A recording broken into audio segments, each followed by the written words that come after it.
Hello, pessoas! Sejam bem-vindos a mais um episódio do podcast. Hoje a gente tá no episódio 6, né? Confirmando com vocês. Episódio 6. E a gente vai conversar com a Eliana Godoy. Ela é autora, eu também trabalho com outras coisas, né? A gente vai conversar um pouco com você sobre isso. A gente vai falar um pouco sobre escrita, sobre processo de escrita, sobre esse meio literário, sobre carreira literária também, entre outras coisas. Então, apresente-se, fale um pouco sobre você, como que você começou na carreira literária, como que foi esse processo? Olá, pessoal. Eu sou Eliana Godoy. Nasci e cresci aqui em Itapira, tenho 27 anos. Sou escritora, sou formada em Direito, advogada, mas eu não exerço advocacia. Atualmente eu trabalho como analista legislativo na Câmara aqui da nossa cidade. E eu comecei a escrever quando eu perdi a minha mãe, em 2013. Eu tinha alguns trechos soltos antes disso, mas o que me motivou a realmente começar e terminar uma história foi a perda da minha mãe. Então tudo começou lá atrás. Foi há o quê, mais ou menos? Quantos anos? Eu tinha 16. Ah, então faz um tempinho já. Você tá nessa carreira de escrever e tal. Sim.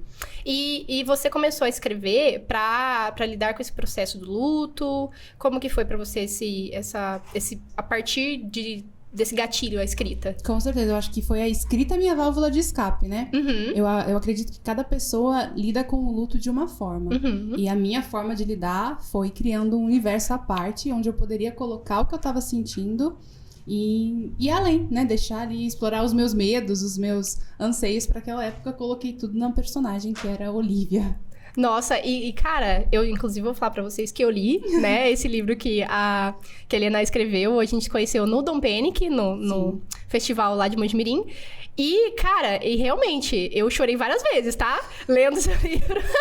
Eu fiquei emocionada muitas vezes. Eu acho que você conseguiu exprimir muito bem, sabe, esse processo e tal. Entre outras coisas, né? Porque a personagem que você criou lá, ela tem outros...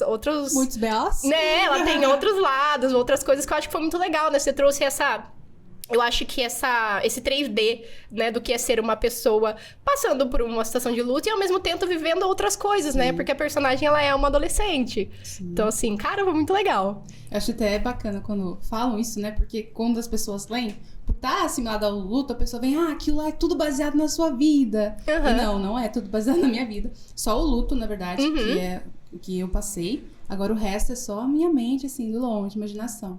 Porque as pessoas acho que acreditam que seja uma coisa muito... um espelho, né? Do autor. Muitas vezes quando ele fala que ele exprimiu algum sentimento ali, e não necessariamente é, né? Nesse caso, não.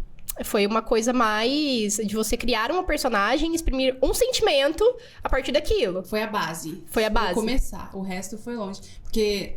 além de Entre Espinhos, eu tenho outro universo que também aborda o luto. Uhum. E eu digo que aquele universo ele é muito mais relacionado a eu como pessoa do que o Entre Espinhos. Uhum. Porque o Entre Espinhos, quando eu comecei a escrever, eu tinha 16 anos. Aí eu fui terminar quando eu entrei na faculdade em 2016. Uhum. Então foi todo um processo, o lado mais sombrio mesmo, e os anos iniciais do luto. Uhum. E aí, Fora de Casa, que é o outro romance que também aborda o luto, eu já tava no final da faculdade. Então eu já tinha... aprendido, não sei se é essa palavra, mas eu já tava conseguindo lidar melhor com o luto. Uhum. Então, era mais real e palpável com o que eu encaro hoje do que com o Entre Espinhos, por exemplo. Foram processos diferentes, Sim. né? E como que é o nome do outro? Fora de Casa. Fora de Casa. E todos que você escreveu foram livros completos, assim, não chegou a ser conto. Não, eu tenho na Amazon publicado 12, né? Uhum. E alguns são contos. Nossa, bastante coisa. Eu até ia comentar isso. Eu acho que você escreve com muita frequência, né? Você se mantém sempre escrevendo bastante, pelo que eu acompanho. Infelizmente, eu não tenho uma rotina de constância. Uhum. Porque a minha rotina não me permite, né? Mas, nos últimos anos, eu sempre consegui lançar pelo menos um projeto por ano. Esse ano eu ainda não lancei nada, então vamos... Nossa, mas um projeto por ano é bastante coisa, se você parar pra pensar. Tem autor que às vezes demora mais pra conseguir escrever, Sim, principalmente por causa do contexto que nem você trabalha fora, né? Que você falou que você tem um trabalho em outra área, que é completamente diferente, né? Que aí a gente tende a... Eu acho que ser um pouco mais difícil de você se manter nessa rota, às vezes, de fazendo uma coisa, porque durante o dia você tá de um jeito, à noite você tá de outro. Aquele meme, exatamente aquele meme. No dia você tá desse jeito. Aquele meme que saiu no Twitter recentemente, de que a gente quer uma inteligência artificial pra cuidar da casa, pra trabalhar, pra gente poder exercer a nossa criatividade. Exatamente, acaba que... Só pra isso. E aí eu ia te perguntar, que agora você já comentou, né, que você fez advocacia, né? Você se formou em outra coisa completamente diferente. E aí você trabalha em uma área que é até semelhante, mas aí você foi indo pro lado da escrita. O que foi que despertou em você, né? Tirando a questão da fase do luto, etc. Mas assim, essa vontade de escrever, se ela já vinha antigamente, se foi do hábito da leitura, porque geralmente né? Eu sempre li muito, né? Desde pequena eu tinha esse hábito de ler. E fora ler, eu sempre gostei de escrever. Isso vem da minha mãe, porque minha mãe, ela costumava compor canções. Doida. Ela chegou a dar um caderno, assim, da época que ela trabalhava em Campinas, ela chegou a simplesmente dar um caderno, assim, de músicas pra um cara de uma gravadora, nem sei, nunca fiquei sabendo o nome, nada.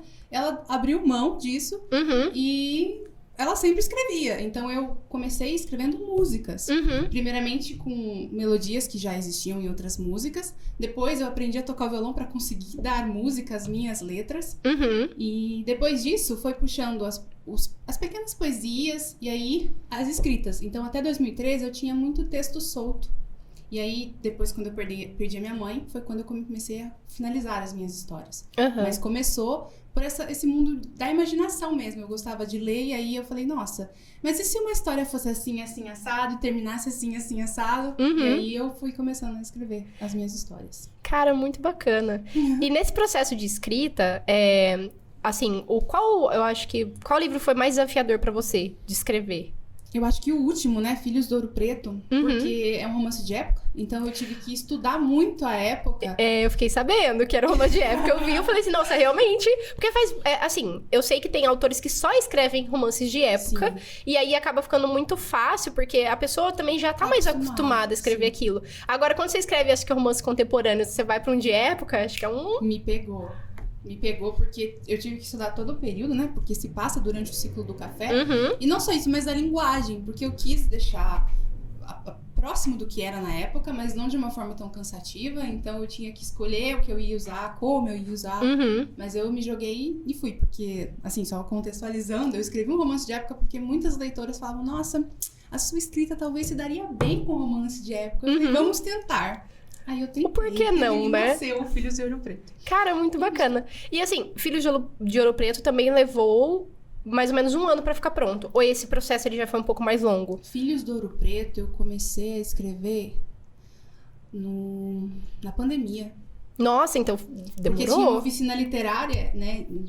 Várias escritoras, né, independentes se juntaram pra uma apoiar a outra. E aí cada uma tirou uma ideia que tinha na gaveta.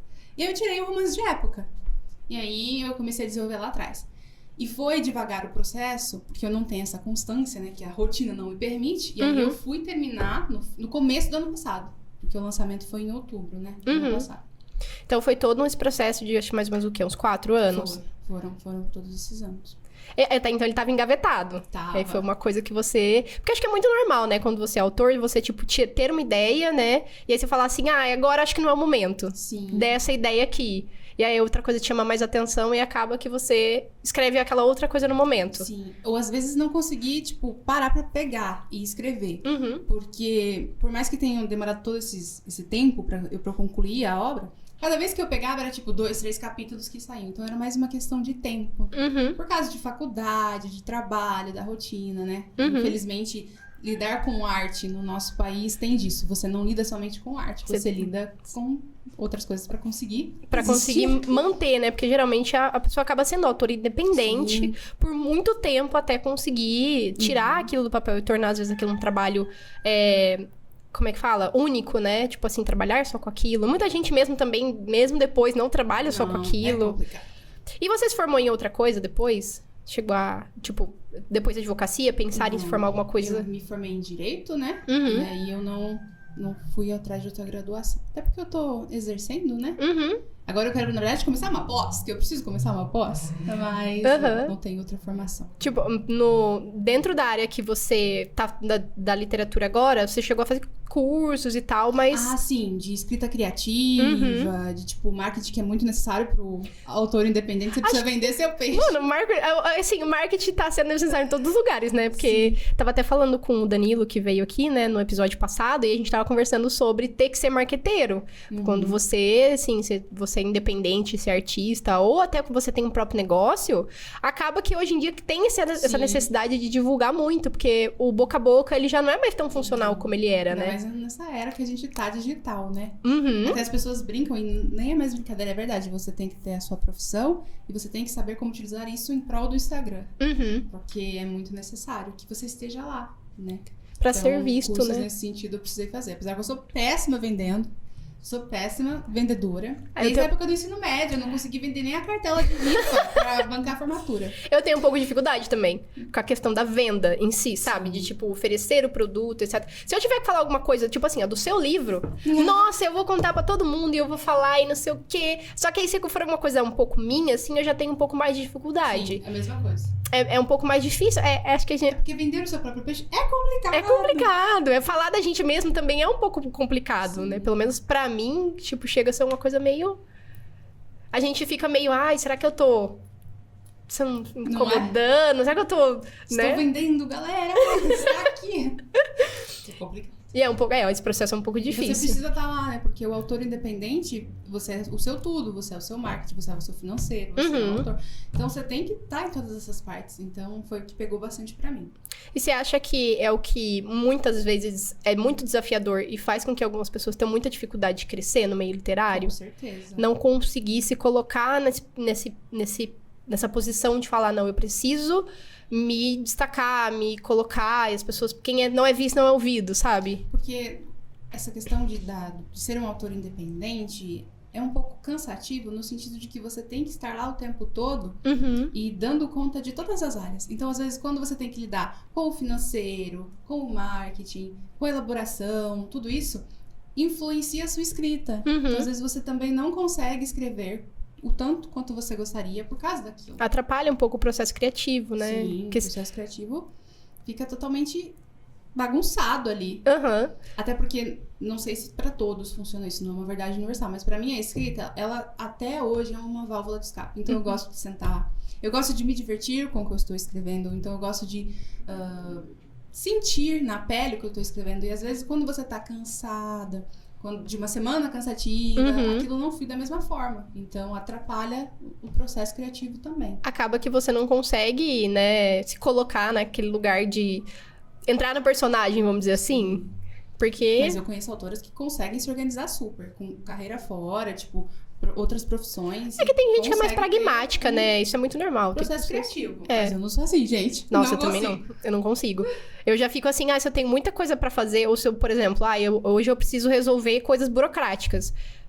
Meu processo criativo ele é totalmente sugado por aquilo. E geralmente quando eu tiro dias pra fazer alguma coisa um pouco mais criativa, eu fico, não, hoje eu só vou fazer isso. Hoje eu não atendo demanda, não respondo ninguém. Hoje, se falar comigo, eu não vou responder. E geralmente até conversar me esgota. Quando eu tô, tipo assim, num processo um pouco mais criativo. Então, conversar, assim, às vezes eu evito diálogos paralelos ou conversar alguma coisa que eu tenho que resolver, sabe? Sim. E aí eu fico assim, não tô. Não estou. Não falem comigo hoje, porque é muito cansativo. Às vezes, por exemplo, que nem tem que fazer a parte da rede social. Sim. Cara, tem vezes que você tá muito cansado, você tem que socializar. E aí você tem que socializar. Você já usou sua energia pra socializar e a hora que você vai entrar no processo criativo... Não tem mais energia pra nada. Não tem mais energia pra nada. Acaba que você tem que, acho que forçar um pouco. E eu acho que é o que acontece muito. Acho que tem muita gente que é um pouco mais introspectivo, usa a escrita, acho que pra se expressar de alguma forma.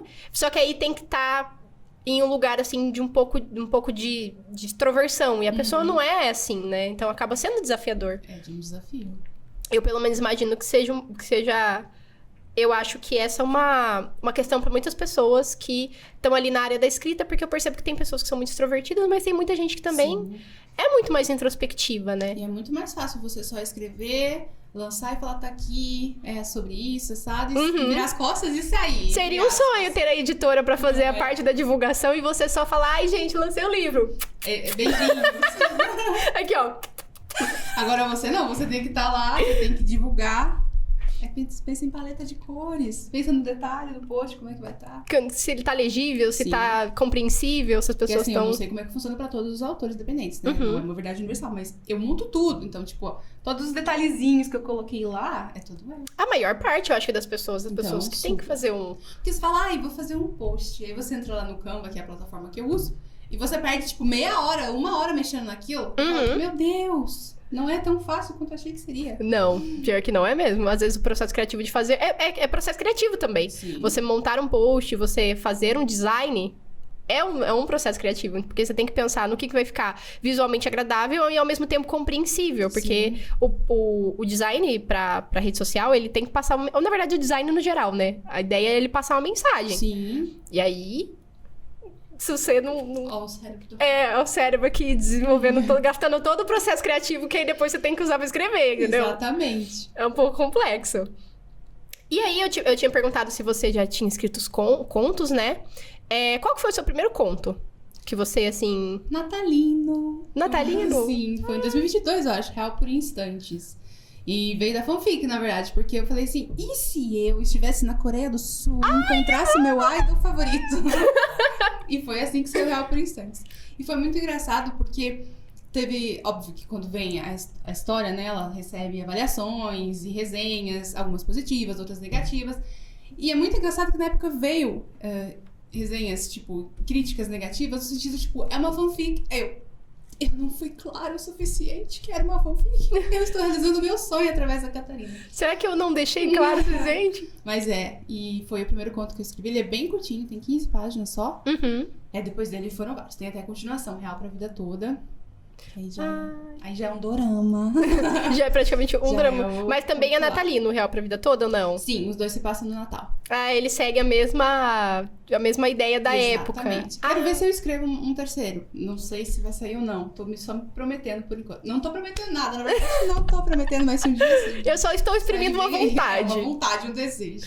E explica pra gente, então, porque eu tenho essa dúvida da diferença da fanfic pro conto, por exemplo. Porque pra mim, às vezes, eu tenho a sensação que a fanfic, ela é a estrutura de um conto, né? Porque acaba que ela é escrita de uma forma que não chega a ser um livro. Ela é um pouco mais curta. A fanfic, no geral, ela pode ter qualquer tamanho, né? Uhum. Aí, não vou entrar em termos que também não sou boa nessa área, mas assim, tem coisas que eles chamam de tipo...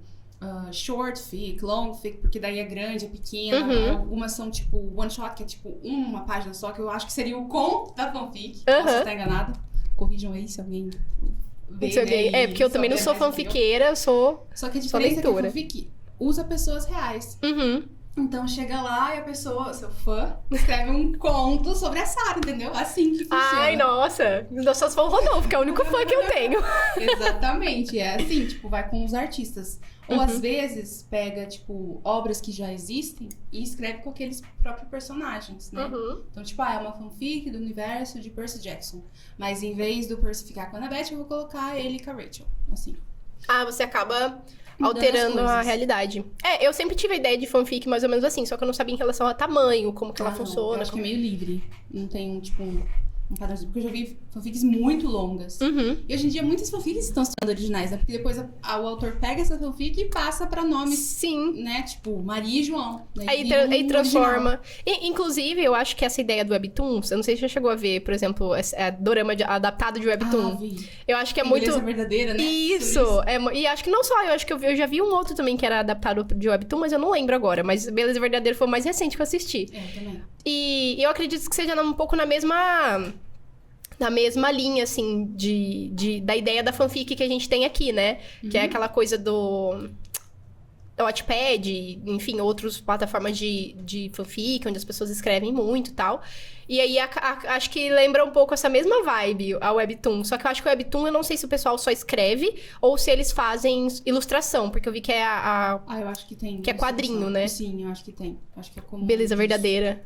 Pô, e é muito legal, porque são formas das pessoas começarem a escrever, verem se as outras pessoas vão gostar do que ela tá escrevendo e da forma que ela tá escrevendo. Na verdade, às vezes ela tá escrevendo só pra exprimir uma vontade de escrever. Sim. E aí ela percebe que aquilo tem um retorno, que as pessoas gostam do que ela faz. E ela fala, nossa, por que não? Por que não, né? Vamos investir aí no original. Uhum. Acho que a pessoa ganha até uma segurança com isso, né? De começar com fanfic. Porque fanfic, você começa ali, você interage com o fã-clube, né? Uhum. E se você vê que dá essa interação, por que talvez eu não leve essa história para um original? Uhum. Muitos livros hoje em dia estão saindo de fanfic e virando originais, o que é muito bacana. Sim. É uma oportunidade ainda maior de lançar suas coisas, né? Os seus escritos. É porque às vezes você começou com uma história curta, que nem você comentou, né? Que é o conto, né? Tipo, short fic, long fic. Isso. E aí a pessoa começa a escrever uma coisa curta e depois fala, tem um potencial, então vou transformar em uma coisa um pouco mais longa. E aí o que seria curto, aí ela começa a aumentar a história e tal. Porque eu percebo, né? Já ouvi outros autores conversando também, falando sobre esse assunto, de que às vezes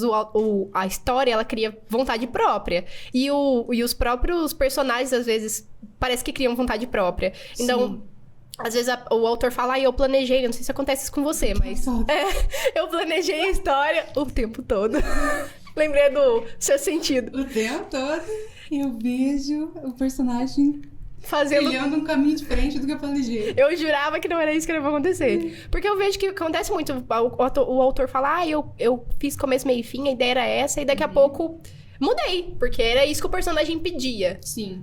Como que é esse processo, assim, tipo... Por que você acha que isso acontece, essa viradinha de chave? Porque, por incrível que pareça, eu sei que parece loucura falar isso, mas o personagem, ele cria vontade própria.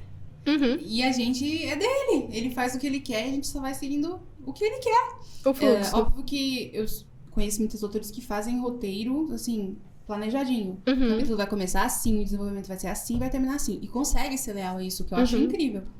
Mas a minha forma de escrever, eu sempre tenho um planejamento que eu quero que aconteça, Uhum. mas eu gosto de escrever com propósito. Então, alguma mensagem você vai tirar de qualquer história minha. Uhum. Se é a mesma que eu quis passar, eu não sei. Se vai além, que seja. Mas alguma coisa eu quero passar. Uhum. Então, eu sempre funciono escrevendo para que chegue naquilo. Então, eu tenho essa abertura para deixar o personagem viajar. Então, ele viaja. Pra deixar o personagem livre, né? E na Pra ele- única vez que eu tentei realmente fazer algo mais certinho, que foi com Filhos do Ouro Preto, por causa da oficina literária, Uhum. eu escrevi ali, planejei. No prólogo, o personagem falou, não, vai ser do jeito que eu quero. O personagem já decidiu que... Ele falou, não vai ser assim não. E aí mudou totalmente já ali. Uhum. Cara, é muito bacana, porque é engraçado a gente escutar. Porque na nossa cabeça, pelo menos eu que não... Eu não sou autora, não escrevo nem nada do tipo. Então, na minha cabeça é muito assim... E eu vejo alguns outros autores falar que escrever é um exercício. E às vezes não... Passa do criativo. Às vezes é uma coisa que você tem que sentar e fazer mesmo sem, às vezes, muita vontade, né? Porque, por exemplo, tem pessoas, por exemplo, que quando trabalham com editora, elas têm um prazo. Sim. E aí tem o prazo de terminar a escrita, terminar a história. Então, tipo assim, tem que sentar a bunda na cadeira mesmo e falar, hoje eu vou ter que escrever e é isso, não tem pra onde eu correr. Não tem como você às vezes, esperar a vontade vir até você. Você tem que buscar a vontade. Sim. Então, eu acho que é meio... Disciplina, né? Aí sai um pouco dessa coisa só criativa e ela vem pra disciplina. E não, acho que a gente que não escreve, tem muita essa ideia de que, tipo, a pessoa planeja, tem o começo, meio e fim. Mas tem, ó, eu sempre dou exemplo dela, um beijo, Samantha. A Samantha Galvão, ela também é uma autora aqui itapirense. Uhum. E ela se organiza pra ela conseguir escrever pelo menos, tipo, uma 2 horinhas por dia, Uhum. durante a semana. Então, assim, e ela fez um propósito, aliás, uma organização nesses últimos dias, dela terminar o próximo romance dela até, sei lá, a data X. Então, ela tem postado nas redes sociais o que ela tá escrevendo, Uhum. pra conseguir concluir um projeto. Então, essa questão da disciplina existe, de ter um roteiro, um planejamento de, vai ser assim, assim, assado nesse capítulo, Uhum. ou então nos próximos capítulos. Existe sim. É que eu não funciona assim. É que varia, o processo criativo ele é muito pessoal, né? Acho que de pessoa pra pessoa, isso também vai muito da demanda que você tem, né? Sim. Às vezes, de externas, né? Que nem eu falei, de prazo pra poder E eu digo entregar. também do tipo de trabalho. Uhum. E, por exemplo, o meu trabalho eu passo o dia inteiro sentada na frente do computador. A escrita é sentada na Frente frente do do computador. computador. Então, isso, pra mim, suga muito, Uhum. né? Especialmente porque eu acabei de mencionar aqui com vocês, eu tenho 8 graus de miopia. Então, eu chego no final do dia, meus olhos estão tipo, me deixem descansar. Me deixa descansar, mulher, pelo amor de Deus. Mas, eu acredito que é super possível se organizar e fazer, sabe? Uhum. Mas não funciona pra mim. Porém, né? Processos criativos. Processos criativos, eles variam muito. E que nem você falou, demanda. É que quando a gente vê de fora, a gente imagina muito que é uma coisa muito planejadinha. Mas aí eu vi outros autores falando dessa coisa que o personagem cria vontade, Sim. eu falei, meu Deus, loucura. Imagina, você tá, não, vou Às fazer vezes isso. é uma cena, às vezes é um diálogo. Da hora que você viu, você fala, mas o que aconteceu aqui? Não era bem assim que era pra ir? Não era bem por aí o caminho. Exatamente. E aí, a gente falando, né, do conto, e aí você falou que o primeiro livro que você escreveu... Você falou o primeiro livro que você escreveu? Foi o Entre Espinhos. Foi Entre Espinhos, verdade. Você falou no comecinho, quando a gente tava conversando, né? E aí, depois de Entre Espinhos, qual foi o segundo livro que você desenvolveu, assim? Porque Entre Espinhos foi o primeiro. Isso. E você fez ele online também, foi... O Entre Espinhos, ele ficou engavetado por 10 anos. Sério? Então, eu escrevi ele... Eu comecei em 2013, terminei em 2016. E durante todos esses anos, ele ficou engavetado. Depois disso, ele também ficou engavetado. Uhum. Então, assim, o primeiro romance meu que foi publicado, primeiramente no Wattpad, como original desde o começo, foi Depois do Adeus. E Depois do Adeus eu escrevi, tipo, pra testar as águas. Eu falei, vamos soltar essa história pra ver como a galera reage, né? Receber, né? E aí, foi postado no Wattpad em 2016. Uhum. Não foi a primeira história que eu escrevi, mas foi a primeira história que eu publiquei numa plataforma. Tá. Aí, como você falou que Entre Espinhos foi a primeira que você escreveu, eu imaginei que fosse a primeira que você tinha publicado. Ele ficou guardadinho por vários e vários anos. Acho que porque também tinha... ele era uma história muito sensível, acho que Sim. pra escrever e simplesmente publicar, assim, né? Eu acho que Eu não... digo que eu mexi com Entre Espinhos durante uns 12, 13 anos, porque foi muito tempo mexendo com isso. Até você achar que a história estava pronta pra ser colocada no mundo de alguma Sim. forma. E aí, o primeiro que você publicou, então, foi o... Depois do Adeus. Depois do Adeus. E aí, depois de fazer essa primeira publicação, você escreveu ele, viu que foi, né? As pessoas receberam legal. Qual que foi o segundo livro que você... Os Desajustados. Desajustados? Os Desajustados. Aí ele foi postado também no Wattpad. Uhum, E aí foi um desafio pra mim, né? Porque foi a primeira vez que eu escrevi na terceira pessoa. uhum. Até então, Entre Espinhos tinha sido em primeira, Depois do Adeus tinha sido em primeira, aí Os Desajustados eu fui escrever em terceira, porque nós temos vários núcleos. Porque é uma ficção adolescente, né? Então são muitos adolescentes. Pelo seu sorriso, com certeza deve ser uma coisinha Todo assim, bem... mundo fala que eu sou totalmente aqui, não sei ser imparcial quando se fala dos Desajustados.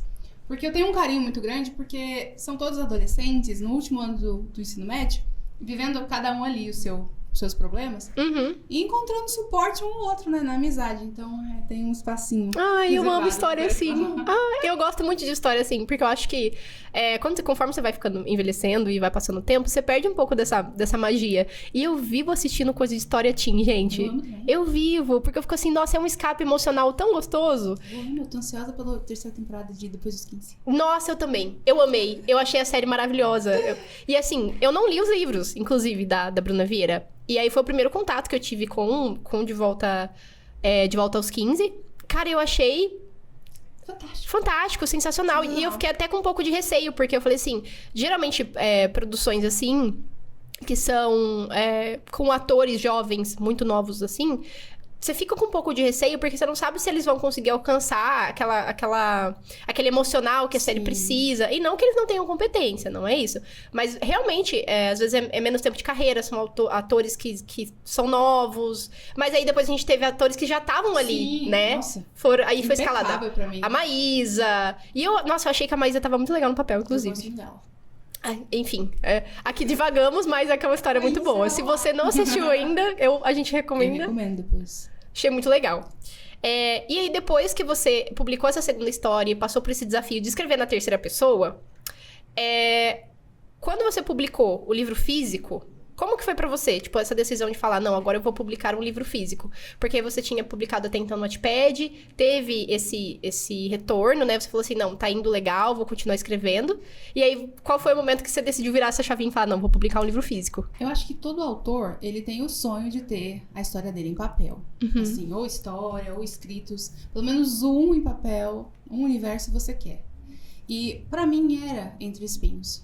Desde que eu perdi minha mãe e eu terminei a história, eu queria passar Entre Espinhos adiante, na forma de papel. Então, lá atrás, eu até cheguei atrás de editoras. Só que quem somos nós na fila do pão, né? Somos peixinhos, né? Comparado desde lá de trás até hoje. E então foram anos que esteve guardadinho. Por que eu nunca publiquei em nenhuma plataforma? Porque eu queria ele em papel. Uhum. E aí, em 2022, eu decidi, por que eu preciso de uma editora para que ele saia do papel? Vamos publicar de forma independente. Uhum. E aí, eu fui atrás de aprender e tive pessoas incríveis comigo que me auxiliaram e me ajudaram. E foi assim que eu decidi, que eu queria que saísse do papel. Porque senão seriam mais 10 anos aí, parado. Esperando uma oportunidade.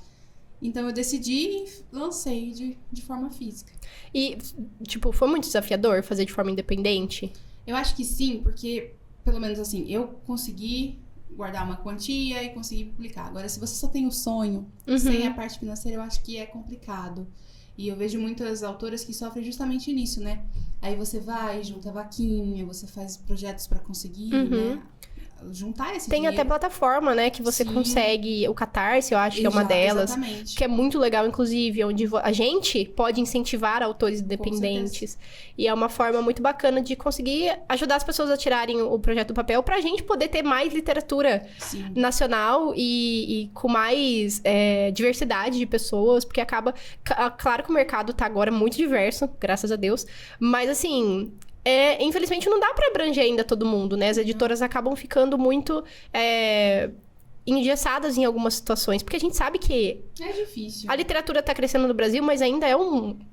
Ah, sim, é só ver, né, quantas pessoas leem, ou quantos livros são lidos, Uhum. né? As estatísticas. Mas aí foi isso, e eu fui aprender tudo do zero, porque a diagramação fui eu que fiz. Aí a revisão eu contei com uma amiga, porque ela também estava publicando de forma independente na época, Maria Clara. Uhum. Então, enquanto eu revisei o livro dela, ela revisou o meu. As ilustrações dos 2 livros eu contei.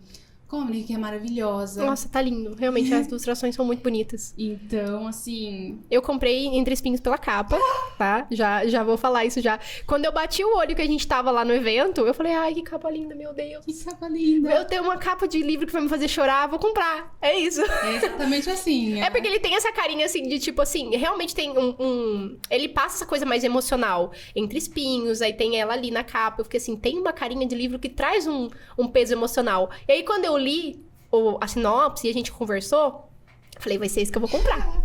E eu levei pra casa, entendeu? E acho que, assim, foi bom você investir na capa, porque é uma coisa que conta muito. Sim. Muito, E eu sabia muito. que eu queria ilustrada. Uhum. Era um sonho que... Todas as minhas capas são ilustradas, né? E eu falei, eu quero uma ilustração da Olivia no meio dos espinhos. Uhum. Ela tá no meio dos espinhos. Ficou belíssimo, inclusive. E aí, você fez esse processo de tirar o projeto do papel e trazer ele pra realidade de forma muito independente. Aí você falou que foi um pouco desafiador. E como que foi pra você esse processo de escrever e publicar sendo de cidade pequena? Tipo, morando no interior, sendo de Itapira e tal. Porque eu acho que tem esse desafio também. Sim. Porque quando a gente mora... Todas as minhas histórias, se tá mencionado ali interior, é Itapira. Então, você pode procurar as referências, vocês vão ver referências de praça, de prédio, porque, né, Itapira, a linda, a gente sabe todos os pontinhos aqui da cidade. E quando eu fui fazer o lançamento, eu só queria que fosse aqui, né? Então, algumas amigas falaram, por que você não faz em Campinas? Ou tenta fazer em São Paulo? Eu falei, não, eu quero fazer na minha cidade, é onde eu tô. Então, é aqui que eu fiz. Então, eu acho que envolver Itapira foi mais na questão dos lançamentos e os bastidores, né? Porque sempre que eu menciono interior, na maioria das vezes é Itapira. Eu tô falando da cidade que eu moro. Nasci aqui. Uhum. Mas aí você não achou que, tipo, publicar numa cidade um pouco menor foi desafiador, assim, pra você? Teve algum processo que você falou assim, cara, se eu tivesse talvez numa cidade um pouco maior, talvez essas oportunidades fossem um pouco menores, sabe? Assim, a minha experiência, na verdade, eu me senti mais acolhida. Uhum. Porque eu cresci aqui, então eu escolhi um lugar que, por exemplo, eu frequento. Um lançamento foi na Casa das Artes, o outro foi numa cafeteria, na qual eu ia tomar café. Então, assim, significou muito pra mim. E aí tá ali vendo rostinhos que eu já conhecia, ou então rostinhos novos que eu não conhecia, e, poxa, estamos na mesma cidade. Isso pra mim foi muito acolhedor. Desafiador aqui, eu acho que pra mim, na questão do lançamento, não teve, porque foi só uma questão realmente de ir, conversar e ter essa receptividade, porque também não tem esse tipo de evento de forma, né, rotineira aqui na cidade. E de ter esse suporte também, né, dos empreendedores foi muito importante, também ele da cultura, né, da Casa das Artes. foi muito importante. Uhum. Mas, assim, um desafio pra mim, não. Eu acho que eu nem cheguei a pensar em como seria numa cidade grande, porque eu acho que quem é de lá também sofre, porque pensa, é um espaço muito grande. Acaba que você também tem Some mais... no meio daquela selva de pedra. mais coisas acontecendo, mais pessoas também tentando Mas acontecer. eu acho que também tem um fluxo maior de pessoas, então aí acho que isso ajuda totalmente, Uhum. né? Que fica ali nesse meio termo, né? Às vezes é mais pela questão, às vezes, do acesso, a você ter acesso a, talvez, editoras, acesso, talvez, sim, isso a totalmente. empresas que fazem a impressão de livros, né? Sim. Porque é diferente, as pessoas confundem muito. Nem toda editora faz... Nem toda editora é uma gráfica, Isso, faz a parte de impressão. Então, tem esse acesso realmente que acaba sendo um pouquinho mais limitado, dependendo da região que você mora, ou de onde você tá e tal. Mas, cara, foi muito bom você não passar por situações assim, esse desafio de, às vezes, estar morando num lugar que pode ser desafiador. Porque às vezes acontece, né? Como às vezes eu moro em Mojimirim, você tá aqui em Itapira, a gente sabe que cidades pequenas, em relação à questão cultural, eu acho que no geral o Brasil, em relação ao cultural, a gente ainda tá caminhando muito. E foi uma conversa que eu tive também com o Danilo, que é da parte do teatro. E a gente ainda tá... E a literatura entra muito nessa parte. Arte, né?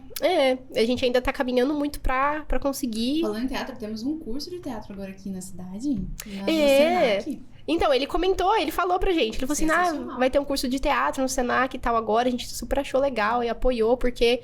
é um movimento que precisa acontecer, né? Uhum. Nas cidades menores, pra terem coisas acontecendo E é muito bacana, porque você viu que a primeira turma já teve procura. É uma turma super grande. Eu cheguei até a assistir uma peça. A Samantha tá fazendo parte, né?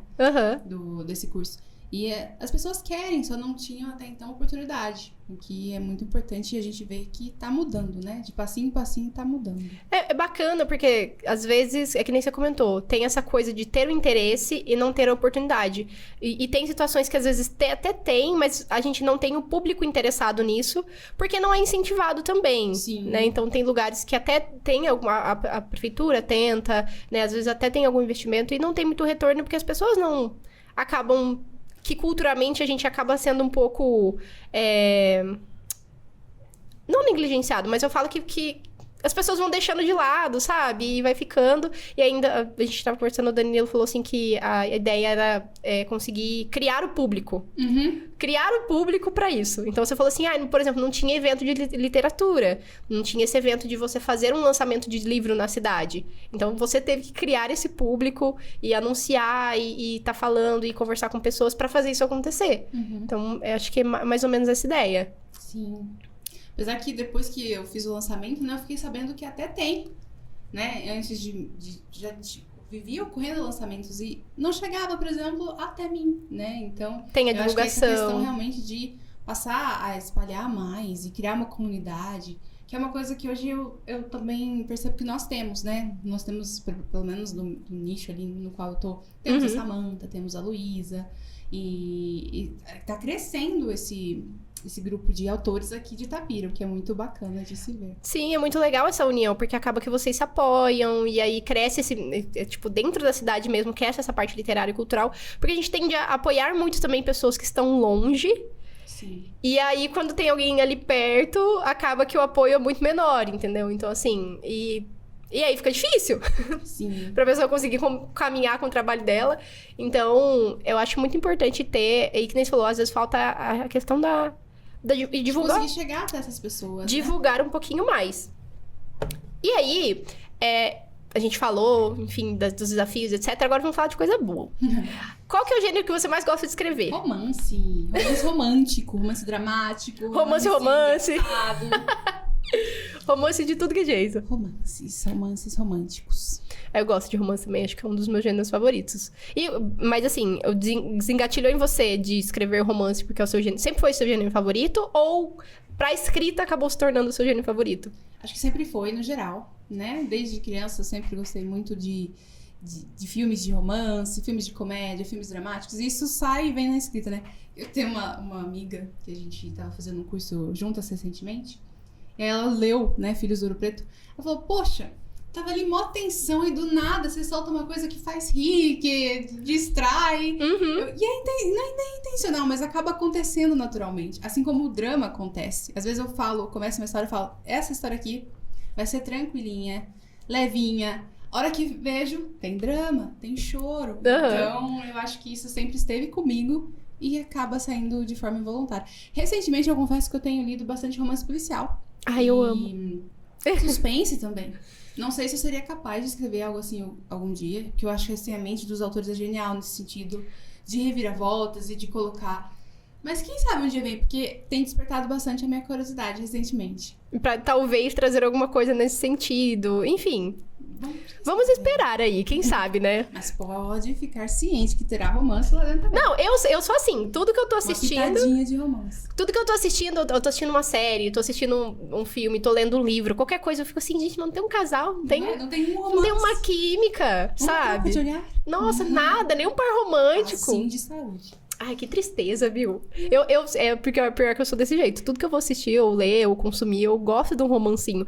E eu gosto também quando a história também não é centrada nisso. Sim, tem que ter um bastidor, tem que ter um... É aí que é legal. Muitas vezes, assim, o romance às vezes é até secundário. Mas é legal o romance tá ali porque ele faz meio que parte da história. E tira aquele sorrisinho bobo da gente. Gosto muito. É muito gostoso.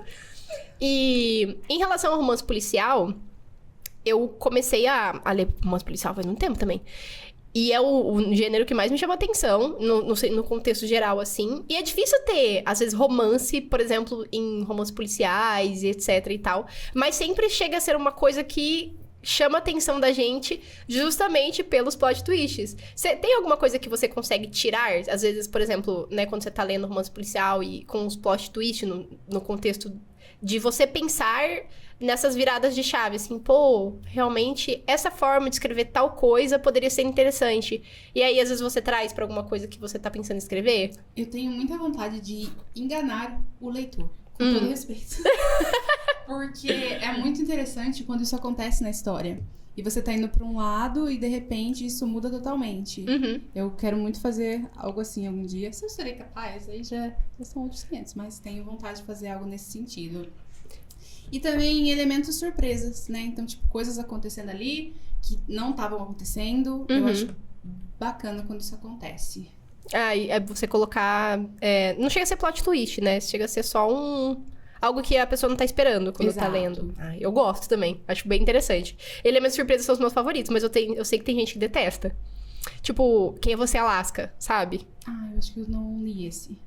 O final ele é bem inesperado. É um final aberto que a gente fala. Tá. Tem gente que odeia final aberto. Eu gosto. Eu amo o final aberto. Porque eu acho que o final aberto, ele traz justamente essa coisa do inesperado.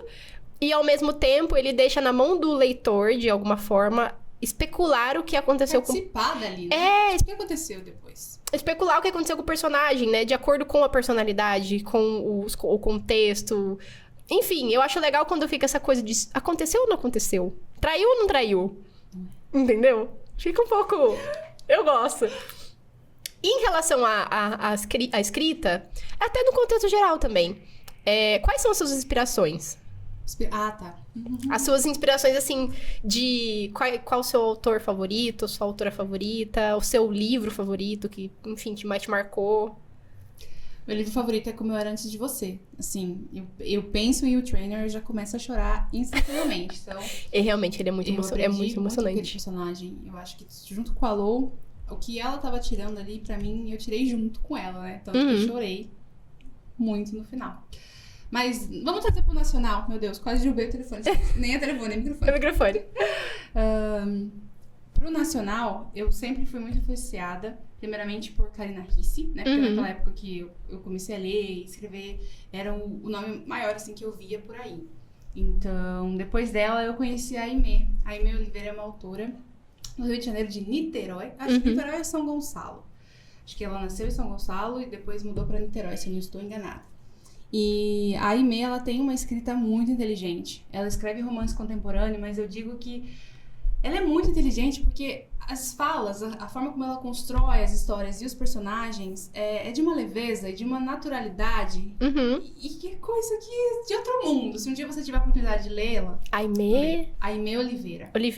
Aliás, eu terminei de ler Recalculando Rota, que é o novo lançamento dela. Eu vou publicar resenha. É bom, porque aí eu dou print. Dá uma olhadinha, porque é muito boa a escrita dela. E eu também gosto muito da Carol Sabar. Carol Sabar é uma autora que sumiu do mapa, na verdade. Eu ia até falar, a Carol Sabar, ela eu acho que eu não conheço. A Karina Risse, com certeza. Inclusive teve adaptação, né? Foi do livro dela. Teve 2 já, né? No Mundo do Aluno. E Perdida. Perdida eu ouvi falar. E, inclusive eu quero assistir, eu não tive a oportunidade de ver. Tipo, eu não parei pra assistir, sabe? Porque saiu no cinema, só que eu nem sei quanto tempo que ficou em cartaz. Mas é que soltaram o filme bem na semana de Barbie. Nossa, realmente foi... Foi um timing muito horrível. Também tinha o outro, né? Outro lançamento. Oppenheimer. Isso. Foi Barbieheimer. É, essa febre. Então, tipo, ficou perdido ali, né? Perdida ficou perdida. Mas tá na Disney. Tá no catálogo da Disney. Ah, eu preciso assistir. Porque eu realmente... E é ruim, né? Quando acaba passando em branco. Barbie eu fui assistir. E aí eu queria ter... Nem Oppenheimer eu assisti. Eu assisti só Barbie por causa da... Enfim, da correria. Mas eu gosto de assistir esses filmes, geralmente, no cinema, até realmente pra incentivar, tem a questão da bilheteria. E aí eu fiquei um pouco chateada, eu falei, pô, você é um filme nacional, né, adaptação literária, e eu não fui assistir no cinema. Eu já assisti no cinema e depois assisti na Disney. Uhum.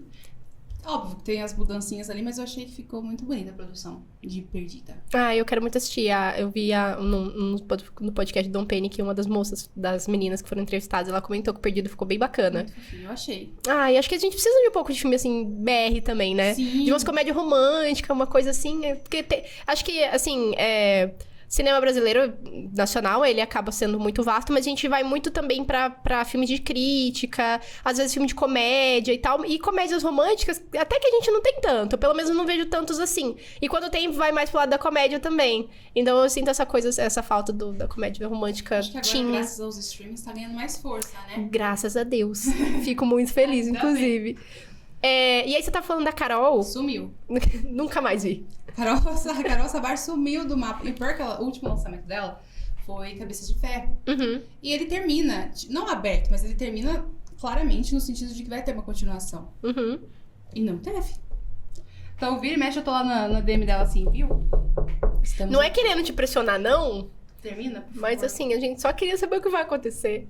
É um pouco doloroso. Enfim. Pra gente finalizar, eu gostaria que você desse um conselho e até uma dica, de alguma forma, pra pessoas que, por exemplo, estão querendo escrever ou que têm essa vontade, sabe? De entrar nesse mundo literário, de alguma maneira. Comece e se jogue, sabe? Abre o seu documento e começa a colocar as ideias. Ou então, se você realmente não sabe por onde começar, pensa no que você quer chegar. Ou então, o que você quer passar naquele capítulo, ou naquele conto, ou naquela poesia. Porque daí você vai traçar um norte. E é mais fácil você escrever se você tem uma ideia do que você quer passar. Que nem eu falei, eu conheci muitos autores que fazem um planejamento. Se funcionar pra você, invista nisso. Ou então, se você tem uma ideia forte do que você quer passar de uma mensagem pro seu leitor, pense em como você vai chegar até o ponto final. Que é como funciona pra mim. Se eu quero passar uma mensagem de superação de luto, por exemplo, com Entre Espinhos, como é que a personagem vai chegar nesse ponto, né? Tem todo um caminho de altos e baixos, porque não é linear. Então, começar. O importante é começar. E eu acho que ter a paciência também de entender que... Você acha que é importante de entender que nem sempre o primeiro... Seu primeiro rascunho vai ser já... Não espere que o primeiro vai sair... Bom, aliás, com Entre Espinhos eu tive muito essa questão, porque como foi escrito lá atrás... Agora, minha escrita... Porque foi lançada em 2022, mas terminou em 2016, começou em 2013. Então, a escrita, ela passou por muitas fases da minha vida, né? Como autora mesmo. Porque a nossa escrita, ela vai mudando, vai tomando forma. Quando eu fui lançar, eu falei, nossa, eu tô lançando Entre Espinhos, mas já não é nem mais a forma como eu escrevo. Não costumo mais escrever assim. Só que tá lá. Foi o primeiro, de alguma forma, ele tem que virar o mundo, ele tem uma mensagem a passar. Então, vai assim, fecha os olhos... E deixa vir. Entendeu? E faz. E saber que você sempre vai melhorar. Então, você vai sempre lapidar um pontinho aqui, outro ali. E você vai passar por fases na sua escrita. Assim como é tudo na vida, né? São fases. Eu também acho que é muito importante essa coisa do começar, sabe? Eu acho que é um ótimo conselho. A Samantha, né? Comece, gente. Terceira vez que eu menciono, mas ela costuma falar. Escreva. Escreva. Qual que é o conselho que você tem pra dar? Escrever. Escreva. Então, comece... Vai deixando as palavras sair até ganhar forma. Então, se planeje para que elas ganhem forma. Ai, muito obrigada. E só pra gente fechar, antes da gente finalizar, de fato, eu gostaria de fazer mais uma pergunta. Você falou que a escrita pra você foi uma forma de refúgio, Mas você acha que em algum momento a escrita, ela também te libertou? Sim, completamente, porque quando você... Principalmente o luto, pra mim, é uma coisa que eu vou carregar pro resto da minha vida. Já tratei isso em terapia, aliás. Que não tem como eu não sofrer o luto até os dias de hoje, porque eu amei muito a minha mãe. Fui muito amada por ela. Então, colocar isso pra fora é libertador, porque tá aqui sufocando e sai. E outras pessoas precisam de aquilo. Ouvir aquilo, né? Ou melhor, ler aquilo. Eu tive várias pessoas que me procuraram pra falar, caramba, eu precisava disso. Porque você leu a Olivia, ela não... Tinha momentos que ela não se permitia ser feliz, né? Tipo, pra ela, coisas bobas do dia a dia como adolescente, ela não queria sentir, porque ela achava que não poderia sentir aquilo. Ela sentiu uma certa culpa por querer ser feliz de alguma forma. Uma culpa por querer viver além do luto. E a gente sabe que a gente precisa seguir adiante, né? Então, foi libertador nesse sentido. E cada história que eu consigo concluir, que eu passo uma mensagem que eu queria passar desde o começo, também é libertador. Porque, poxa, minha parte aí tá feita. Por exemplo, Filhos do Ouro Preto, eu queria passar muito uma mensagem de liberdade. E liberdade em diversos sentidos. Então, a hora que eu terminei, coloquei o último ponto final e falei, poxa, tem uma mensagem aqui, é libertador, porque você termina um ciclo e vai chegar até a outra pessoa e mexer com ela de diversas formas. Não só naquele ponto, mas em outros. Porque daí vem uma pessoa e fala, nossa, em tal cena eu me senti assim, assim, assado. E na outra foi assim. E a arte, né? Ela vai ganhando novas formas pra cada pessoa. Cada pessoa enxerga de uma forma e isso é lindo. Ai, que incrível. Muito obrigada. Obrigada a vocês. Fiquei muito feliz por você ter aceitado o convite, por você ter vindo pra fechar o podcast. Esse é o último episódio e eu acho que a gente terminou de uma forma incrível. Fiquei muito feliz de você ter vindo. Quero falar aqui dos livros da Eliana antes da gente terminar. Esse daqui é o Entre Espinhos, que a gente conversou, né? Que a gente tava falando sobre. E também o mais novo lançamento dela. Filhos do Ouro Preto. Filhos do Ouro Preto, que é que ela falou assim que é uma história de época, né? Isso. Que se passa no Durante o ciclo do café. ciclo do café. Então aqui, gente, pra vocês lerem 2 livros de estilos diferentes e é isso. É isso. Procurem a Elianai lá no Instagram, Elianai Godoy, e vocês vão encontrar o trabalho dela por lá. Isso, só agradecendo. Muito obrigada por me receberem. Imagina. Isso. Até mais. Não, até mais não, né? Esse é o último episódio. Mas é isso. Se você não tiver assistido os outros episódios ainda, volta e assiste os outros. Beijo e tchau, tchau.